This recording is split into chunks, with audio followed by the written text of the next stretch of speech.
Bom, pessoal, vamos lá, continuando aqui nossa sériezinha de Jeremias, tá?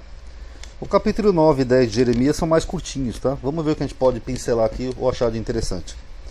Aqui no capítulo 9 diz assim, ó: E disse o Senhor, porque deixaram a minha lei, mais uma vez a mesma expressão, né, em vez de lei de Moisés, que pus perante eles, e não deram ouvido à minha voz, nem andaram nela. Antes andaram após o propósito do seu próprio coração, e após os balins, que são esses ídolozinhos aqui, ó, que você está vendo aqui na imagem, tá? Isso aqui é um balim. Como lhes ensinaram os seus pais. Então aqui o autor está dizendo que os israelitas estavam cultuando esses balins porque eles aprenderam com os pais deles. Porque é meio estranho, né, pessoal? Porque se eles tiveram toda uma lei, lá, aquela visão de Moisés, tudo aquilo, e Deus foi exterminando nações diante deles, é meio estranho, né, que os pais se corromperam e ensinaram os filhos a cultuar balins. Meio esquisito. Portanto, assim diz o Senhor dos Exércitos, Deus de Israel: Eis que darei de comer losna a este povo. Então aqui Deus está julgando um povo. No caso, o povo aqui que ele está julgando é o povo ali judeu, é o povo ali de Judá, do Reino do Sul, Jerusalém e as cidades de Judá. Então o termo povo aqui se refere ao povo judeu.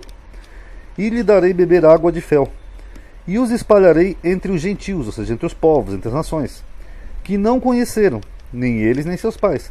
E mandarei a espada após eles. Por que espada? Que é para matar o povo judeu. É isso que Deus está dizendo aqui. Até que venha a consumi-los. Eu dei uma pesquisadinha aqui no termo, pessoal. Esse termo aqui, consumir, é o termo kalá, que é estar completo, no fim, acabado, realizado ou gasto. Ou seja, então o que Deus está dizendo aqui através do profeta Jeremias é que ele ia dispersar o povo judeu pela terra, iam para outros países, outras nações, outros povos, e a espada estaria atrás deles, até que eles fossem todos consumidos. Então, se isso aqui, se a gente for tomar como uma verdade absoluta, não era para ter nenhum judeu hoje em dia. Porque, segundo o que Deus falou aqui, eles seriam consumidos. É isso que expressa esse verbo aqui, calar. Então, tecnicamente, era para terem todos morridos. Então, ficou meio estranho esse oráculo aqui de Jeremias.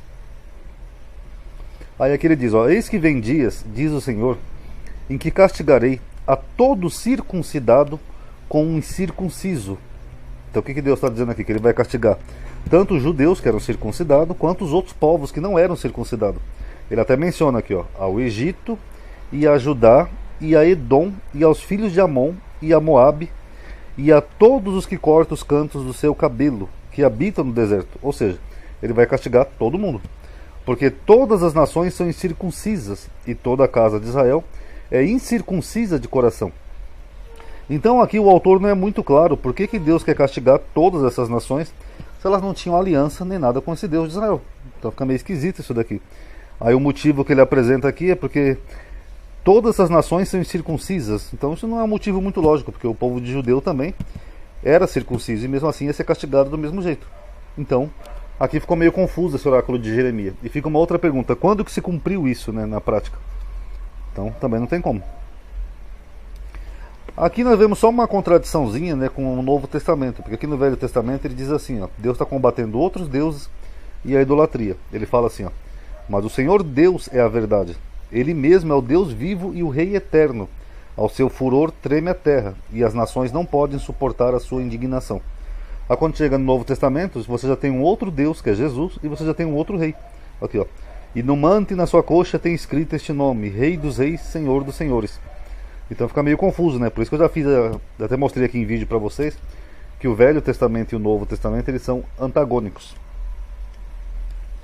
Aqui ele diz assim, ó: Assim lhes direis: Os deuses que não fizeram os céus e a terra desaparecerão da terra e debaixo deste céu. Então o que ele está dizendo aqui? Que outros deuses iriam desaparecer da terra, ou seja, das casas, das pessoas, dos templos, sei lá, mas também debaixo do céu. Esse aqui que ficou estranho nesse versículo de Jeremias, que dá a impressão que ele está admitindo que existem esses outros deuses, mas que eles iriam desaparecer. Meio curioso, né, isso aqui, né? Então, não sei se a construção do autor pode ter sido um pouco confusa, mas ficou meio curioso esse versículo aqui de Jeremias. Aqui mais uma contradição com o Novo Testamento, né? Que ele está falando que só tem um Deus, e ele fala assim, ó: Ele fez a terra com o seu poder, ele estabeleceu o mundo com a sua sabedoria, e com a sua inteligência estendeu os céus. Então a gente observa nessa construção monoteísta aqui no Velho Testamento com os profetas. Aí quando chega no Novo Testamento, não, já foi Jesus que fez tudo, ó. Porque nele, em Jesus, foram criadas todas as coisas que há nos céus e na terra, visíveis e invisíveis, sejam tronos, sejam dominações, sejam principados, sejam potestades. Tudo foi criado por ele, por Jesus e para ele, para Jesus. Vocês viram como é antagônico os dois testamentos? Aqui ele fala assim, ó, porque os pastores se embruteceram.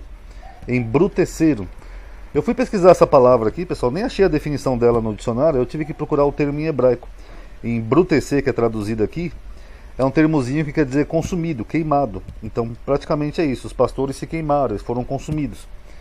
E não buscaram ao Senhor, por isso não prosperaram.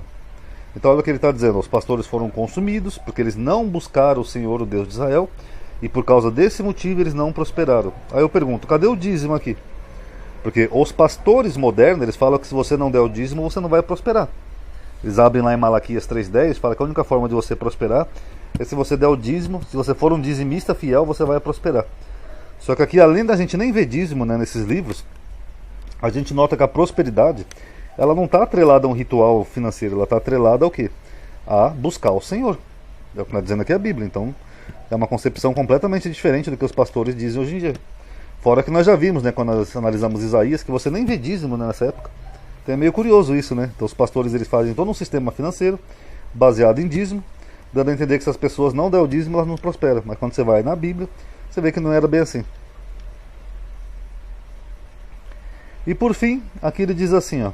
Aqui parece que é uma oração de Jeremias, porque aqui a linguagem já muda de estilo, né? É como se o Jeremias estivesse ele mesmo falando, e não Deus falando através dele. Que ele diz assim, ó.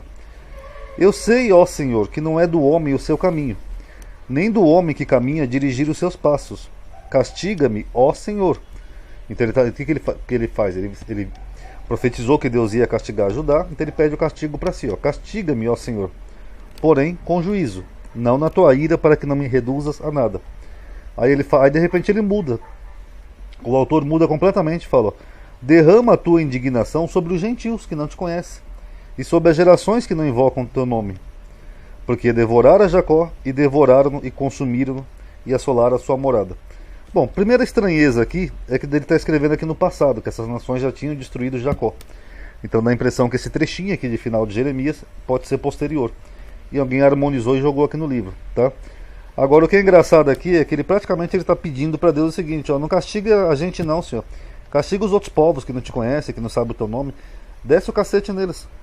Quer dizer, agora qual o motivo de castigar esses outros povos, se eles não tinham aliança nenhuma com Deus? Não tem sentido. Ele até atribui aqui ao fato deles terem destruído, né, Jacó, não sei o que, consumiram a sua morada, não sei o que. Aí tudo bem, mas só que aqui quando ele está escrevendo isso, pelo menos no capítulo 10, ainda não tinha acontecido isso. Então, a não ser que esse trecho seja posterior e tenha inserido aqui no livro. Tá bom, pessoal? Então, em breve a gente continua vendo mais coisas aí de Jeremias. Espero que tenham gostado. Quem puder dar um like aí no vídeo, que vai estar ajudando a aumentar o alcance. Obrigado por terem assistido. Paz a todos.